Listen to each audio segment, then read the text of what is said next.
Everyone, नई सुबह नई उम्मीद के साथ ज्ञान नारा में आप सभी का स्वागत है।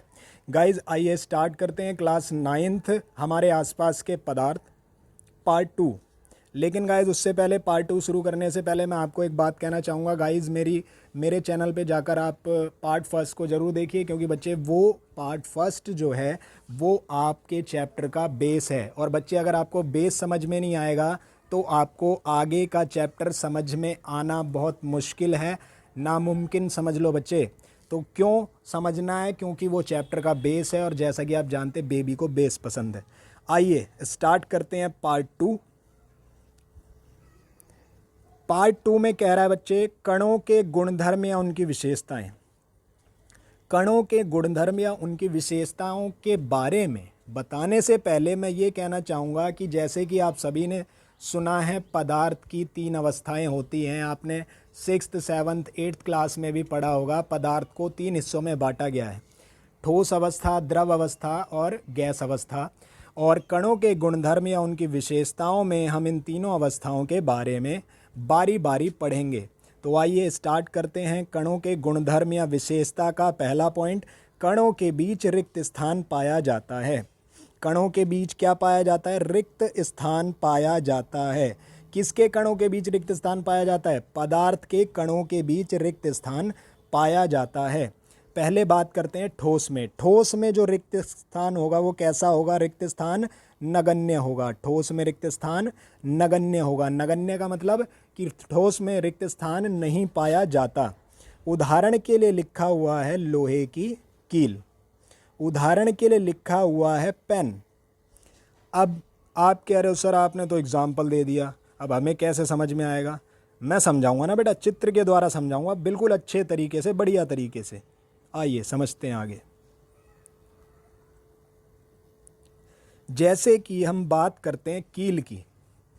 आप सभी जानते हैं कील ठोस अवस्था में प्राप्त होती है। हाँ जी सर, बिल्कुल होती है। अच्छी बात है, आप सभी को पता है। तो जब कील ठोस अवस्था में आपको प्राप्त होगी तो उसमें आप देखेंगे जो कण हैं हमारे, वो आपस में जुड़े हुए हैं, बंधे हुए हैं, एक दूसरे से अलग नहीं होना चाहते।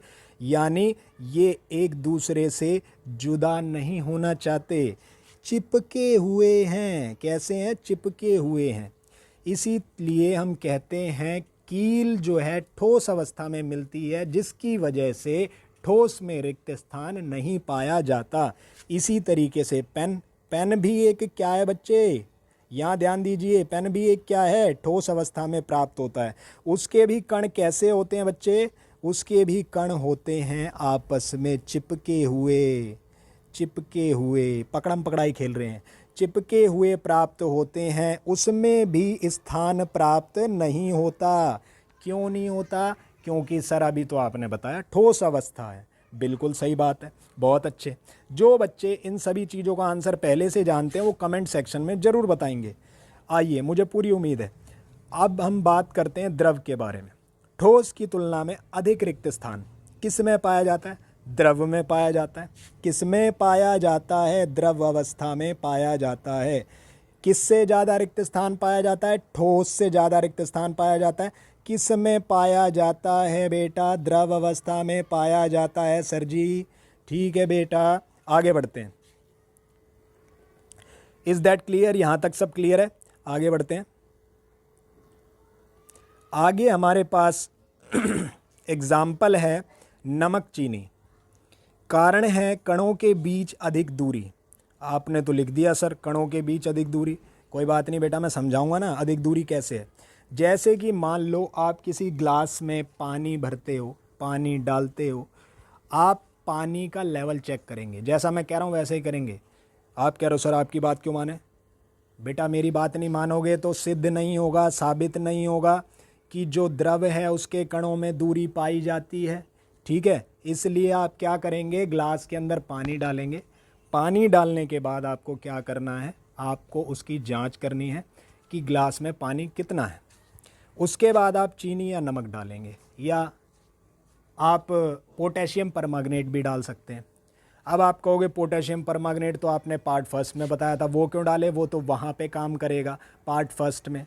ऐसा कोई ज़रूरी नहीं है बेटा, एक्सप्लेन करना आना चाहिए। अब मैं बता दे रहा हूँ, पोटेशियम परमांगनेट जब आप डालते हैं तो भी तो आप उसमें देखते हैं कि वो पोटेशियम परमांगनेट जल में घुल गया, आप उसे अलग नहीं कर सकते, और उसका क्या स्तर बढ़ता है पानी का? नहीं बढ़ता, वो उतना ही रहता है। इसी तरीके से जब हम पानी के अंदर चीनी या नमक मिलाते हैं, घोलते हैं, जब पानी के अंदर चीनी पूरी तरीके से घुल जाती है तो एक विलयन प्राप्त होता है, और जब वो विलयन हमें प्राप्त होगा तो हम देखेंगे जो द्रव के कण थे, यानी पानी के जो कण थे, उसमें हम ये देखेंगे कि पहला जो कण है वो दूसरे कण के बीच में एक स्थान प्राप्त हुआ। उस स्थान की वजह से क्या हुआ, ये रहा द्रव का कण, ये रहा द्रव का कण, और बीच में बैठ गया चीनी या नमक का कण। इसकी वजह से क्या हुआ कि इसने द्रव में जितनी भी चीनी या जितना भी नमक डाला गया, उन्होंने द्रव के कणों के बीच अपना स्थान प्राप्त कर लिया, अपनी जगह बना ली। थोड़ी जगह दे दे मुझे। उसके बाद हमने ये देखा कि पानी का स्तर जब हम दोबारा चेक करेंगे तो पानी का स्तर नहीं बढ़ेगा। Is that clear? हाँ सर, ये बात तो क्लियर है। अच्छी बात है बेटे, अच्छे समझ में आ रहा है। ठीक है, आगे बढ़ते हैं। गैस में देखते हैं, गैस में द्रव की तुलना में अत्यधिक रिक्त स्थान पाया जाता है। किसकी तुलना में?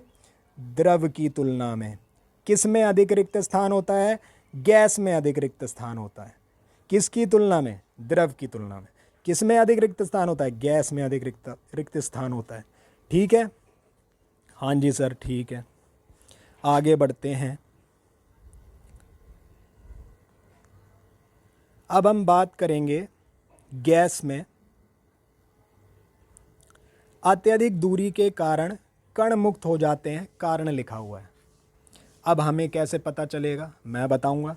गुब्बारे में जब हम हवा भरते हैं, वायु भरते हैं, तो आपने देखा होगा अगर आप छोटा गुब्बारा भी लेते हैं तो भी वायु उसके अंदर पूरी तरीके से फिल हो जाती है, भर जाती है, उसी का आकार ले लेती है। लेकिन जब उसी गुब्बारे में आप ज़्यादा वायु भरेंगे तो भी तो वो गुब्बारा पूरा भर जाएगा, उसका आकार और बढ़ जाएगा। ऐसा होता है कि नहीं होता है? बिल्कुल होता है सर। तो ये जो चीज़ें हैं ये आपको ध्यान रखनी है बेटा। दैनिक जीवन का एग्जाम्पल ही हमारी साइंस को बताता है। विज्ञान का मतलब ही है जो चीज़ें हमारे वर्तमान में चल रही हैं वो सभी साइंस हैं। ये बात क्लियर है? हम प्रैक्टिकली बात करते हैं, साइंस प्रैक्टिकल बात करता है, ना कि वो हवा में तीर छोड़ता है। तो इसलिए जब गुब्बारे में हवा भरी जाती है और गुब्बारा फिल हो जाता है तो इसका मतलब क्या होता है? इसका मतलब ये साबित होता है कि जो गैस है उसके अंदर रिक्त स्थान बहुत जोर की पाया जाता है, यानी बहुत ज़्यादा पाया जाता है। रिक्त स्थान बहुत ज़्यादा पाया जाता है। आप इसे बुला नहीं सकते, ऐसे नहीं बुला सकते, आजा आजा। यानी कहने का मतलब क्या है कि पहला कण एक कण से बहुत ज़्यादा दूरी पर होता है और कण फैलने के बाद आप उन कण को वापस नहीं ला सकते। ये बात क्लियर है? हाँ जी सर, ये बात तो बिल्कुल क्लियर है। आइए अब बात करते हैं सेकंड पॉइंट की। गुणधर्म का जो सेकंड पॉइंट है वो कहता है बेटा, कण निरंतर गतिशील होते हैं। कण कैसे होते हैं? निरंतर गतिशील होते हैं। अब इसको भी हम कितनी अवस्थाओं में पढ़ेंगे? 3 अवस्थाओं में पढ़ेंगे। लेकिन इस पॉइंट को पढ़ाने से पहले मैं आपको एक चीज़ बता दूं, इस पॉइंट को हम पार्ट 3 में पढ़ेंगे। हमारा पार्ट 2 यहीं पर ख़त्म होता है, समाप्त होता है। बच्चे थोड़ा थोड़ा पढ़ेंगे। थोड़ा थोड़ा पढ़ने से क्या होगा, माइंड में बैठना चाहिए। मैं आपको एक ही बार में सब कुछ पढ़ा दूं और आपके दिमाग में कुछ ना घुसे तो उसका पढ़ाने का कोई फ़ायदा नहीं है। इसलिए आपको क्या करना है, अब हम इसकी बात पार्ट 3 में करेंगे। पार्ट 1, पार्ट 2 आप पूरी तरीके से क्लियर कीजिए। कोई भी दिक्कत होती है आप मुझे कमेंट बॉक्स में बता सकते हैं। थैंक यू गाइस, मुझे सुनने के लिए, मेरी वीडियो देखने के लिए। आप बहुत अच्छा सपोर्ट कर रहे हैं गाइस, इसी तरीके से सपोर्ट करते रहिए। आगे आपके लिए न्यू वीडियो आती रहेंगी। धन्यवाद। ज्ञान नारा आपका धन्यवाद करता है।